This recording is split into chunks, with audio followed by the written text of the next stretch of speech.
السلام عليكم ورحمة الله وبركاته. إن الحمد لله نحمده ونستعينه ونستغفره ونعوذ بالله من شرور أنفسنا ومن سيئات أعمالنا. من يهده الله فلا مضل له ومن يضلل فلا هادي له. وأشهد أن لا إله إلا الله وحده لا شريك له وأشهد أن محمدًا عبده ورسوله. يا أيها الذين آمنوا اتقوا الله حق تقاته ولا تموتن إلا وأنتم مسلمون. يا أيها الناس اتقوا ربكم الذي خلقكم من نفس واحدة وخلق منها زوجها وبث منهما رجالا كثيرا ونساء واتقوا الله الذي تساءلون به والأرحام إن الله كان عليكم رقيبا.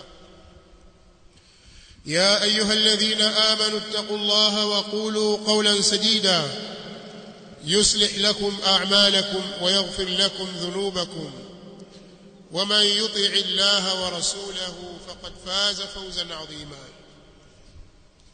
أما بعد فإن أصدق الحديث كتاب الله وخير الهدي هدي محمد صلى الله عليه وآله وسلم وشر الأمور محدثاتها فإن كل محدثة بدعة وكل بدعة ضلالة وكل ضلالة في النار. عباد الله، أوصيكم ونفسي بتقوى الله عز وجل فإنه قد فاز المتقون. وفضل ذاك الله سبحانه وتعالى ametuwafikisha kuweza kufika katika siku hii ya leo, yaumun adhim, ni siku kubwa sana, siku ya Ijumaa, tena ni siku ya Arafa ambayo iko ndani ya mwezi mtukufu wa Dhulhijja. Hizi ni katika fadhila zake Allah subhanahu wa ta'ala, na hili haliko katika utashi wa mwanadamu wala katika uwezo wake na hila zake. Allah subhanahu wa ta'ala anamuwafikisha anayemtaka. Lakini pia kuna haja na umuhimu wa kumshukuru Allah subhanahu wa ta'ala ikiwa umefika katika siku hii kisha ukaitendea haki yake, kwa sababu kuna watu wamefika ndani ya siku hii lakini pia hawakuwafikishwa kuitendea haki siku hii.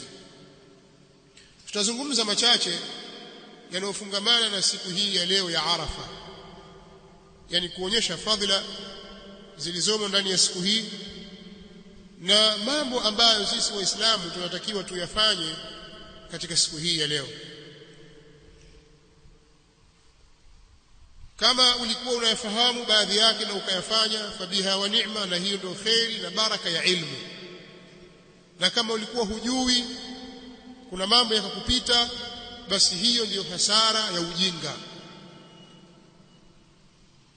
Kwa hiyo yale utakayoyajua baada ya hapa na akawa yanatekelezeka, itakuwa hiyo ni nafasi yako wewe sasa kuyafanyia kazi hayo. Yaliyokupita hakuna wa kumlaumu isipokuwa nafsi yako kwa kuzembea kwako wewe katika kuliendea jambo la dini yako.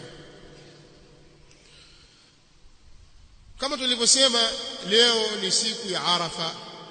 Tutaelezea Arafa kidogo tu na mafungamano yake yaliyoko baina ya watu walioko Makka kwenye ibada ya hija, ambao hivi leo wako katika kisimamo cha Arafa, na matendo tunayoyafanya sisi huku ambao hatukuwahi au hatukujaliwa kufika katika viwanja hivyo. Na tutatolea maelezo mafupi mengine insha Allah katika khutba ya pili. Lakini katika fadhila zilizomo ndani ya siku hii, kwanza tufahamu kwamba yaumu Arafa iko ndani ya miezi mitakatifu. Allah subhanahu wa ta'ala alipoelezea miezi mitakatifu katika surati Tauba, ameeleza kwa ujumla akasema minha arba'atun hurum, katika ile miezi 12 kuna katika hiyo miezi minne, hiyo ni miezi mitakatifu. Mtume sallallahu alaihi wa alihi wasallam alipoifafanua aya hii na maelezo au kipengele hiki katika aya hii, akatufafanulia kwamba hiyo miezi mitakatifu ni Dhulqa'da wa Dhulhijja wal Muharram wa Rajab Mudhar. Ni mwezi wa Dhulqa'da uliopita, Waswahili wanauita mwezi wa mfunguo pili, na mwezi huu wa Dhulhijja ambao unaitwa mwezi wa mfunguo tatu, na mwezi wa Muharram ambao unaitwa mwezi wa mfunguo 4. Kwa hii ni miezi mitatu mitakatifu imefuatana, na mmoja uko peke yake ambao ni mwezi wa Rajab. Sasa sisi tuko ndani ya mwezi wa Dhulhijja, na ndani ya mwezi huu inapatikana siku hii ya Arafa. Kwa hiyo Arafa imo ndani katika miezi mitakatifu. Kadhalika siku ya Arafa iko katika moja ya miezi ya haji. Allah subhanahu wa ta'ala aliposema al-hajj ashhurun ma'lumat, hija iko katika miezi yenye kufahamika, miezi maalum yenye kufahamika. Basi miezi hiyo ni mwezi wa mfunguo mosi, mwezi wa mfunguo pili na mwezi wa mfunguo tatu. Lakini pia yaumu Arafa imeelezewa kwamba ni katika zile al-ayyamul ma'lumat, kama alivyoeleza Allah subhanahu wa ta'ala katika suratul Hajj aya 28, liyashhadu manafi'a lahum wa yadhkuru isma Allah fi ayyamin ma'lumatin ala ma razaqahum min bahimatil an'am. Anasema Allah liyashhadu manafi'a lahum, ili wahudhurie wayashuhudie manufaa yao, wa yadhkuru isma Allah fi ayyamin ma'lumatin, na ili walitaje jina la Allah katika zile siku maalum. الصحابي الجليل عبد الله بن عباس رضي الله تعالى عنهما katika kutafsiri hizi siku maalum akasema al-ayyamul ma'lumat 10 dhilhijja, siku maalum hizi zenye kujulikana ni zile siku 10 katika mwezi wa mfunguo tatu, na hii ni moja katika siku 10 kutoka siku ya kwanza mpaka leo ni ya 9 na kesho ni ya 10. Kadhalika ni katika siku 10 ambazo Allah subhanahu wa ta'ala ameapa kwazo aliposema walayalin ashr, na ninaapa kwenye siku 10 za mwezi wa mfunguo tatu. Al-Imam Ibn Kathir rahimahullah ta'ala katika tafsiri yake akaeleza kwamba Ibn Abbas radhiyallahu ta'ala anhuma amesema kwamba hizi ni siku 10 katika mwezi wa Dhulhijja. Bali siku kama hii ya leo, siku ya Arafa, tena ilikuwa ni siku ya Ijumaa kama leo katika zama za Mtume sallallahu alaihi wasallam, wakati Mtume sallallahu alaihi wasallam anafanya hajjatul wadaa, ndio siku ambayo Allah subhanahu wa ta'ala alitoa tangazo la ukamilifu wa dini. Ile aya ya 3 au sehemu ya aya 3 katika suratul Maida inayosema al-yawma akmaltu lakum dinakum wa atmamtu alaykum ni'mati wa raditu lakum al-islam dina, hivi leo nimewakamilishieni nyinyi dini yenu. Neno hili lilipotamkwa hivi leo ilikuwa ni siku ya Ijumaa baada ya swala ya asri, Mtume sallallahu alaihi wasallam akiwa yuko katika viwanja vya Arafat, tena yuko juu ya ngamia wake. Aya hii iliyoteremka kwake, anatangaziwa kwamba leo ndio tumeikamilisha dini, dini imekamilika, hakuna cha ziada tena, mambo yote yanayofungamana na jambo la Uislamu limekamilika. Kwa ni siku kubwa kabisa, sio siku ndogo ya kukamilishwa neema hii, kwa sababu Allah ameita neema al-yawma akmaltu lakum dinakum, leo hii nimeikamilisha dini yenu, wa atmamtu alaykum ni'mati, na nimetimiza juu yenu neema zangu, wa raditu lakum al-islam dina, na nimeridhia kwenu Uislamu kuwa ni dini. Kwa hiyo siku ya leo ni siku adhimu.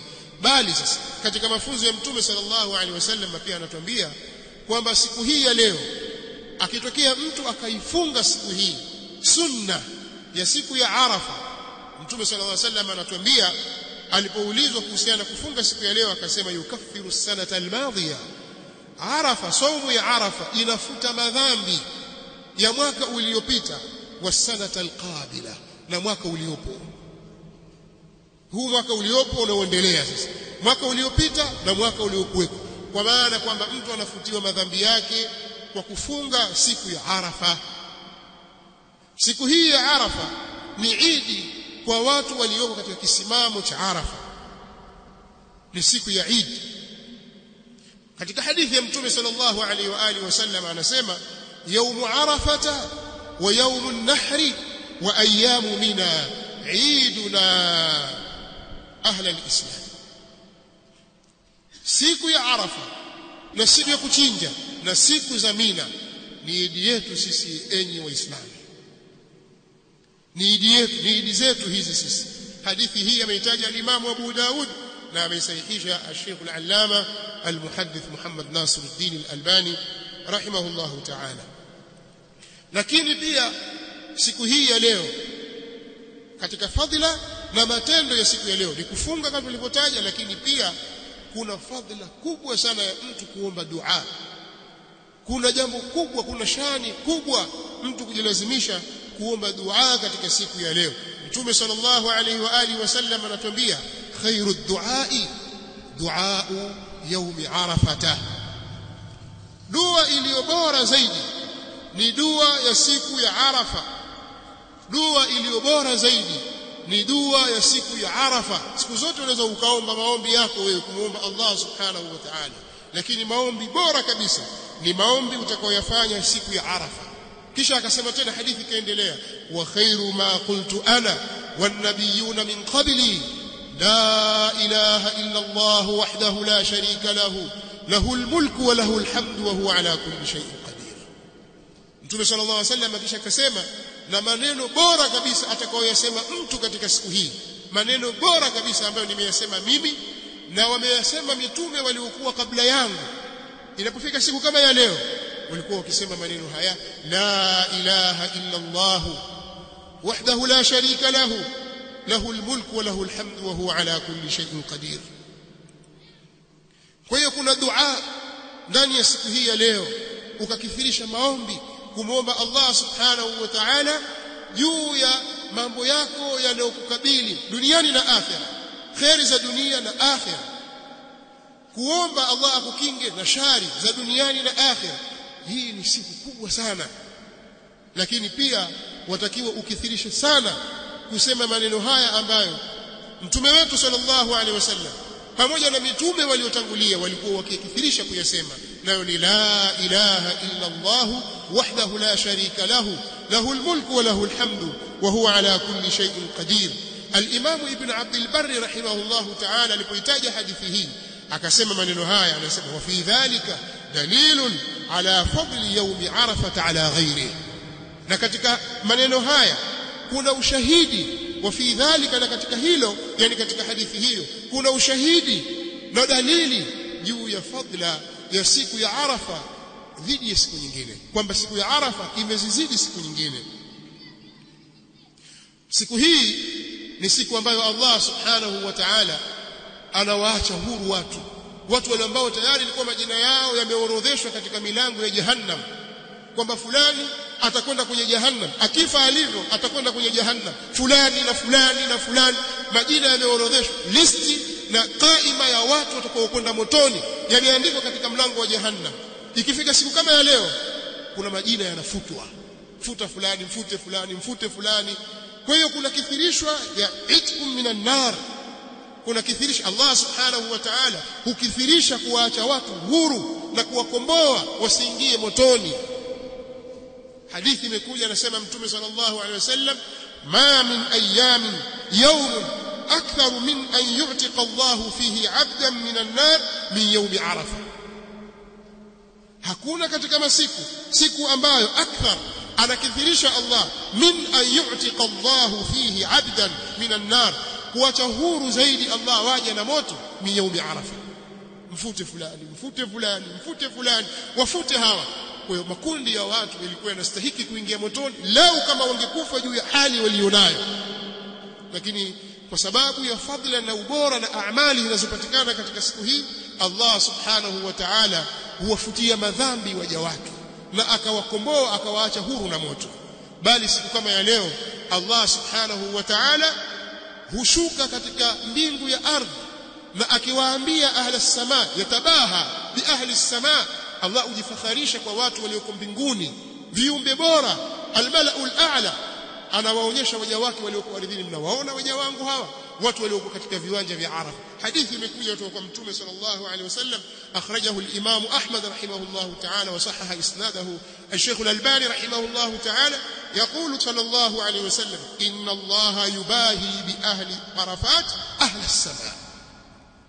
Allah subhanahu wa ta'ala huwa anajifakharisha kwa sababu ya wale watu walioko Arafat, hujifakhiri kwa watu wa mbinguni kwamba mimi naabudiwa ardhini, angalieni waja wangu hawa wamekuja shu'than ghubra, wamejaa vumbi, wako timtimu, wananiomba mimi ili niwasamehe, wanaomba hawa waachwe huru na moto, wasiingizwe motoni, wanaomba wao waingizwe katika janna. Hawa waja wangu, shuhudieni kwamba mimi nimewasamehe hawa. Jambo hilo linapatikana siku kama hii ya leo, na ndiyo maana al-Imam at-Tabi'i al-Jalil Ata rahimahullahu ta'ala anatuambia maneno haya, na wewe unatakiwa uyashike: in istata'ta an takhluwa bi nafsika 'ashiyata Arafa faf'al. Ukiweza kukaa faragha wewe mwenyewe peke yako jioni ya siku ya Arafa, fanya hivyo. Ukiwa una uwezo wa kupata faragha wewe mwenyewe peke yako jioni ya siku ya Arafa, fanya hivyo. Na jioni ya siku ya Arafa min al-ashiya inaanza min al-asr ila al-maghrib, kipindi hiki ambacho watu wengi wanaingia katika lahu na mambo ya kipuuzi. Tafuta faragha yako wewe, au faragha yako wewe na familia yako na ahli zako, kaeni faragha, mumlilie Allah subhanahu wa ta'ala, mumuombe khairi za dunia na akhira, kama anavyoeleza Allah subhanahu wa ta'ala kuhusu watu wa khairi: wa minan nasi man yaqulu rabbana atina fid dunya wama lahu fil akhirati min khalaq wa minhum man yaqulu rabbana atina fid dunya hasanatan wa fil akhirati hasanatan wa qina adhaban nar ulaika lahum nasibun mimma kasabu. Allah subhanahu wa ta'ala anaelezea aina za watu walivyo. Kwa hiyo siku kama ya leo ukiweza kupata fursa ya kuwa faragha wewe ya kumlilia Allah na kumwomba msamaha, hasa katika ashia ya siku ya Arafa, jioni ya siku ya Arafa, itumie fursa hiyo, usiipoteze. Nasallallahu at-tawfiq was-sadad. Alhamdulillah rabbil alamin wal 'aqibatu lil muttaqin wala 'udwana illa 'ala adh-dhalimin. والصلاة والسلام على أشرف الأنبياء والمرسلين نبينا محمد وعلى آله وصحابته أجمعين والتابعين لهم بإحسان إلى يوم الدين وسلم تسليما كثيرا. أما بعد، معشر المسلمين، siku hii ya leo, yani siku ya Arafa, ni siku adhim ambayo hatutakiwi sisi kuipoteza fursa hii, kwa sababu hatujui, hatuna uhakika wa kwamba tutaipata tena. Na sisi tuna shida na matatizo ya kuzembea katika zile mawasimu za kheri. Tuna shida kubwa sana katika jambo hili, hatujali. Imekuja Ramadhani, msimu wa kheri, watu hawajali. 10 la mwisho limeingia la Ramadhani, watu hawajali, na ndani yake kuna Lailatul Qadr. Ramadhani imeisha. Sasa Allah subhanahu wa ta'ala ametuletea haya masiku 10 katika mwezi huu wa mfunguo 3, na ndani yake kuna siku hii ya Arafa. Lakini pia kuna watu bado hawajali, vile walivyokuwa jana na juzi, basi ndio wako hivyo hivyo na kuendelea. Tunatakiwa tubadilike. Sasa siku hii ya leo ina mafungamano. Hizi siku 10 hizi, siku 10 hizi za mwezi wa mfunguo 3, mwezi wa Dhulhijja, zina mafungamano makubwa sana baina ya watu walioko Makka na waislamu wengine ambao hawakuhudhuria katika ibada ya haji huko Makka.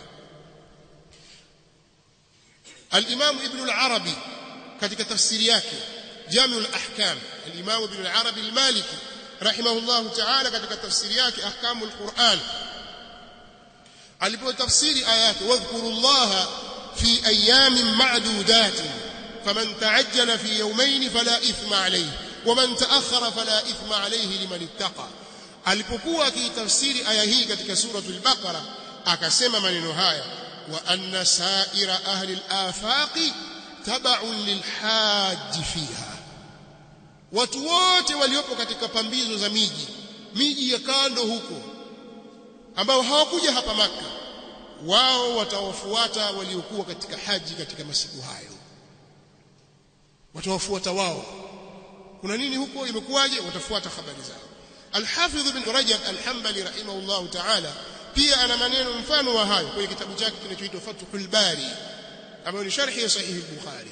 Fathul Bari hii iliandikwa kwanza kabla Fathul Bari ya Al-Hafidh bin Hajar. Sasa ana maneno anasema, ويكون تعجيل بصلاة الأضحى بمقدار وصول الناس من المزدلفة إلى منى, na kutakuwa kufanywa haraka. Taajil maana yake ni kuifanya kwa haraka swala ya Eid al-Adha kwa kiasi cha kufika watu waliotoka Muzdalifa kufika Mina, waramihim wa dhabhihim, na kule kupiga kwao mawe na kuchinja kwao wanyama. نص عليه أحمد في رواية حنبل. hilo amelieleza wazi wazi al-Imam Ahmad, ni msemo wa Imam Ahmad huu katika mapokezi ya Hanbal. Liyakuna ahlul amsari, ili wapate kuwa watu walio katika miji mingine, tabaan lilhaji fi dhalik, ni wenye kuwafuata mahujaji katika jambo hilo. Fa inna ramy alhaji aljamra bimanzilati salati al-Eid li ahli al-amsar, kwa sababu kupiga mawe kwa aliyeko haji, kupiga mawe kwenye kikuta kile, jambo hili liko sawa na liko daraja ya swala ya Eid kwa watu walio katika miji. Hiyo ni Fathul Bari ya Al-Hafidh Ibn Rajab Al-Hanbali rahimahullahu ta'ala. Al-Imam Al-Qurtubi rahimahullahu ta'ala, nitaziacha kauli nyingine kwa sababu ya kuchunga wakati. Al-Imam Al-Qurtubi katika tafsiri yake Jami' Ahkam Al-Quran alipoitaja kauli ya Allah, yashhadu manafi'a lahum wa yadhkuru isma Allah fi ayamin ma'lumatin ala ma razaqahum min bahimati al-an'am, qala wan-nasu ghayru al-hajj inma umiru bil-udhiyah liyatashabbahu bi ahli Mina fayahsul lahum hadhun min ajrihim. Alipoitaja aya hii katika suratul Hajj aya 28 akasema watu wasiokuwa haji wameamrishwa wachinje wanyama ili wajifananishe na watu walioko Mina, ili liwapatikania wao fungu katika ujira wao. Kwa sisi tuendelee na wao, hata wale watakiwa wafanye kwa haraka yale mambo mengine, ili sisi tupate swala ya Eid iendane sawa sawa na masala ya jamarati kwenda kupiga mawe. Hizi ni katika fadhila kubwa ambazo Allah subhanahu wa ta'ala ameziweka katika baadhi ya miji, ikawa ule muwafaka unaweza kupatikana. Kuna watu wanaweza kuwafiki watu wa Arafa kwa kuzingatia siku tu, lakini wakati pingine uko tofautiana. Watu wa kwa Arafa wakati wa asubuhi wao mpaka jioni ndio asubuhi kwao, pingine watu washatoka Arafa. Lakini sisi katika ukanda huu alhamdulillah tunawafikiana nao kwa nyakati na kila kitu, kuzama jua na kuchomoza kwa jua. Kama tutapishana basi ni baadhi ya vipindi vifupi, nusu saa, pengine wao wakatangulia shuruqi, kwao ikatangulia nusu saa, dakika 40, dakika 10, dakika 15, haidhuru, lakini asubuhi ni ile ile. Hivyo hivyo kupinduka kwa jua zawadi, pengine wao wakatangulia kidogo, sisi tukachelewa, au wao wakachelewa, sisi tukatangulia, lakini mchana ni ule ule. Jua kuzama hivyo hivyo, pengine wao jua likachelewa kidogo, kwa sababu sasa hivi wakati wa saifu, wakati wa kiangazi kule, sisi katika shitaa huku, wakati wa baridi huku. Kwa hiyo pengine jua kwetu likawahi kuzama kidogo, kwao likachelewa, lakini jioni ni ile ile. Kuna wengine wako mbali zaidi na hapo. Kwa hiyo ule muwafaka alhamdulillah unaweza ukapatikana katika sura iliyokuwa atamu wa akmal. Lakini kwa masikitiko kuna watu wanaikosa siku hii kwa makusudi, kwa inadi tu, inadi. Siku imefika, watu wanafunga kwamba kesho, leo Arafa, twajua na masala yana khilafu ndani yake baina ahli ilm. Lakini kubwa zaidi linaloelezwa na wanachuoni kwamba huu muwafaka unaotakiwa upatikane, na huu umoja na muungano ambao unatakiwa upatikane ni kwa kufikia ilmu kwa watu. Ilmu ikiwa imefika, sisi twajua, basi lakini sisi tufuate jambo hilo, tufuate utaratibu huo.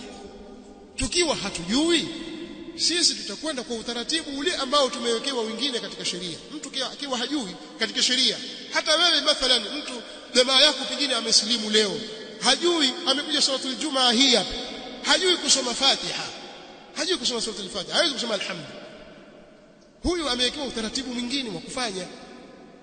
Kwa hiyo sheria ya Kiislamu haikuacha jambo hivi hivi tulipite bure bure. Sasa bulughul ilmi iko, elimu ishafika. Twajua zamani nilikuwa hatujui kwa sababu hakuna redio, hatujui kama watu wamesema Arafa leo, hatujui hilo. Na jana nilizungumza jambo hili, nikasema wachilia mbali Maka na Tanzania, mbali huko mathalan, lakini miaka ya nyuma, tukirudi miaka 200, nataka nirudishe miaka 200 nyuma, kabla ya kuwepo hizi redio, kwa telegrams na kitu gani, watu walikuwa hawana mawasiliano ya uhakika kutoka mji mmoja kwenda mji mwingine. Nikataja mfano katika miji ya kizamani, labda katika ukanda huo pale kama Lamu au Mombasa au Malindi au Zanzibar au Pangani mathalan au Kilwa. Hivi utakuwa niambie watu miaka 200 iliyopita huko nyuma, kulikuwa kuna uwezekano wa watu wa Kilwa na watu wa Pangani kufunga kwa pamoja kwa kufika habari kwamba yatangazwa mwezi leo umeonekana Kilwa, watu wa Pangani wafunga? Yawezekana? Kuna njia gani ya kuwafikisha habari? Lakini leo kwa hivi sasa, kitu gani kitakachowazuia watu wa Kilwa usifunge na mwezi wa Pangani?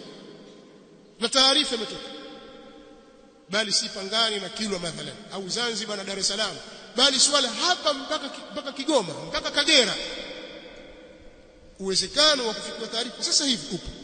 Na ndiyo maana hivi sasa kwa kutegemea mawasiliano haya au yale mawasiliano ya miaka 60 ya RTD yale, watu walikuwa wakifunga, watu wa Tanga na wa Kigoma wakifunga siku moja. Sasa mawasiliano yanakuwa na ilmu nayo inakuwa na kuongezeka. Sheikhul Islam Ibn Taymiyyah rahimahullah ta'ala ana maneno, anasema katika jambo hili, anasema wal-i'tibaru bibulughi al-ilmi bir-ru'ya fi waqtin yufidu, fa amma idha balagathum ar-ru'ya ba'da ghurub ash-shams fal-mustaqbal يجب صومه بكل حال، لكن اليوم الماضي هل يجب قضاؤه؟ فإنه قد يبلغهم في أثناء الشهر أنه رؤي بإقليم آخر ولم ير قريبا منه الأشبه، أنه إن رؤي بمكان قريب وهو ما يمكن أن يبلغهم خبره في اليوم الأول فهو كما لو رؤي في بلدهم ولم يبلغهم.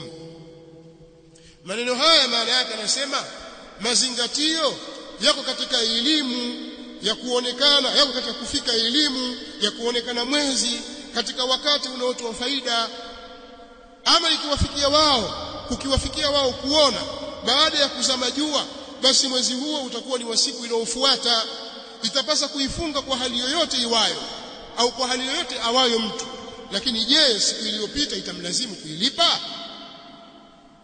Yani mwezi umetoa habari kwamba mwezi umeonekana, lakini umeletwa mwezi huu wakati wa jioni mathalan ya jana, magharibi ya jana, mwezi umeonekana mahali fulani. Huu ni wakati ambao unaweza kukupa faida wewe. Kwa nini? Kwa sababu waweza kufunga. Taarifa imekufikia kabla alfajiri, kuna mwezi umeandama, taarifa hii waweza kuifanyia kazi wewe kwa sababu waweza kufunga. Lakini taarifa imekujia mchana wa saa 7 saa 8 kwamba jana mwezi ulionekana, taarifa hii haiwezi kukupa faida wewe kwa sababu hutaweza kufunga. Tuzungumzie suala la taarifa ambayo inaweza kukupa faida.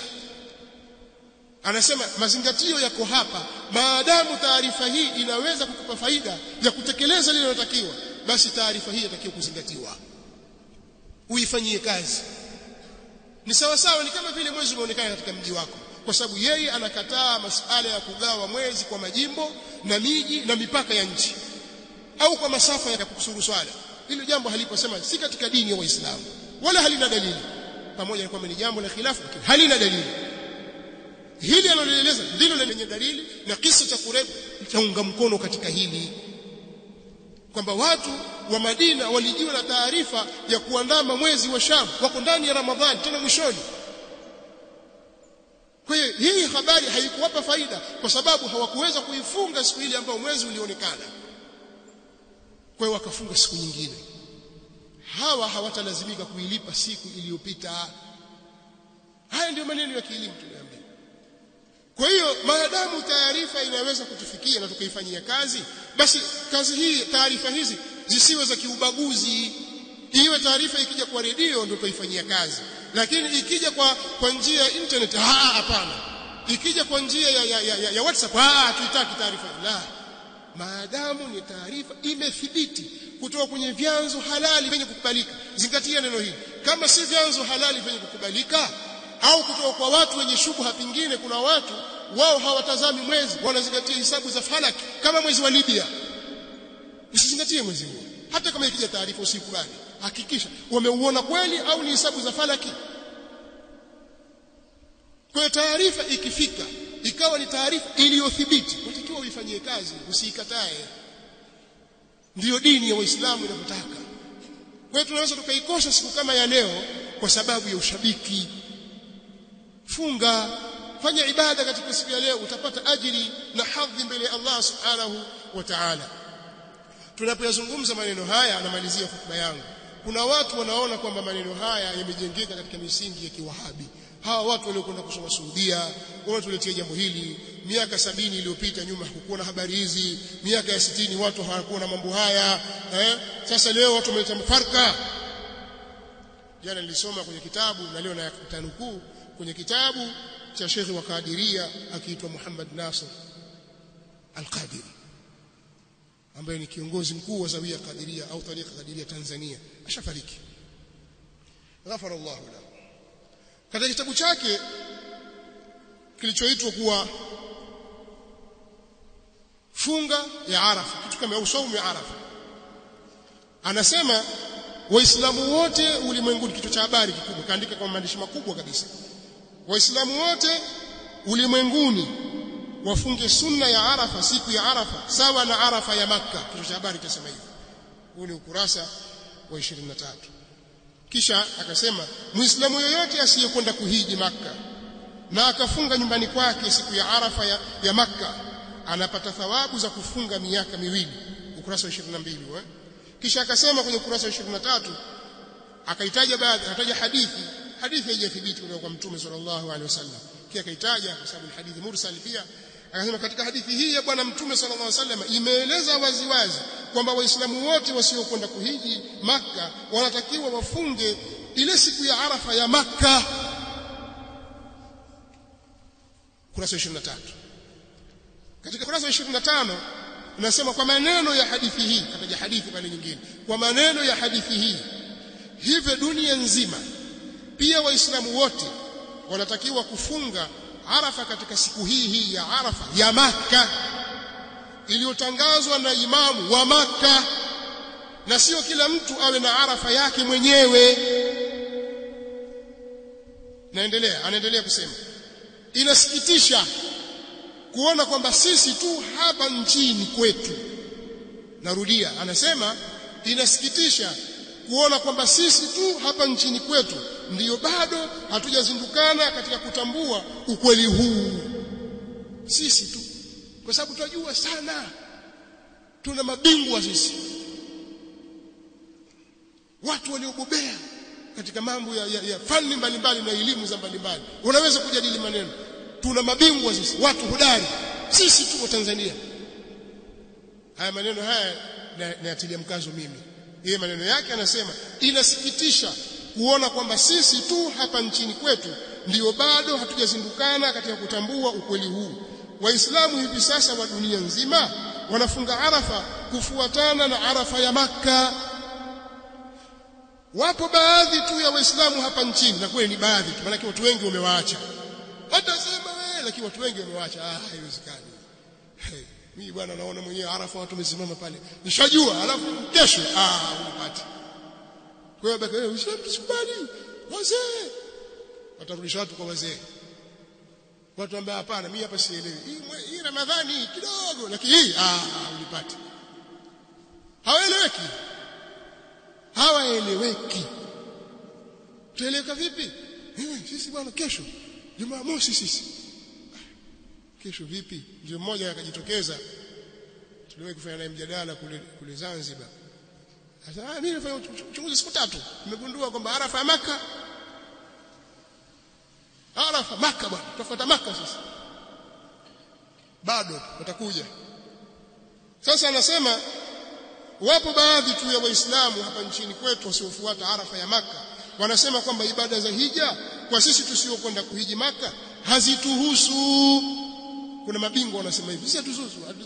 Bali kabisa. Kitabu gani kimesema hivi?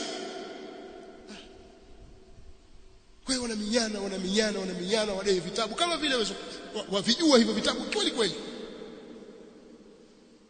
Wanasema ibada hizo zinawahusu mahujaji tu peke yao huko Makkah, na ndiyo maana kwa hoja yao hii wao hufanya Arafa kwa siku waitakayo wao. Hayo ni makosa makubwa, mwisho makosa makubwa kabisa. Kwa hiyo ndugu zangu katika imani, tujitahidini kufanya kheri hizi. Kuna watu leo wamepitwa, hawakufunga wala tu, ni sunna, lakini kuna kheri ndani yake. Wafutiwa madhambi ya mwaka uliopita na mwaka huu uliopo, wafutiwa madhambi sanata albaqiya, mwaka uliopo madhambi yako yafutu. Lakini pia tukithirisheni kumuomba Allah subhanahu wa ta'ala. Tuna mambo mengi yanatukabili, tuna uzito wa mambo mengi yanayotukabili, basi tumuombe Allah subhanahu wa ta'ala atufariji juu ya mambo yetu tuliyokuwa nayo.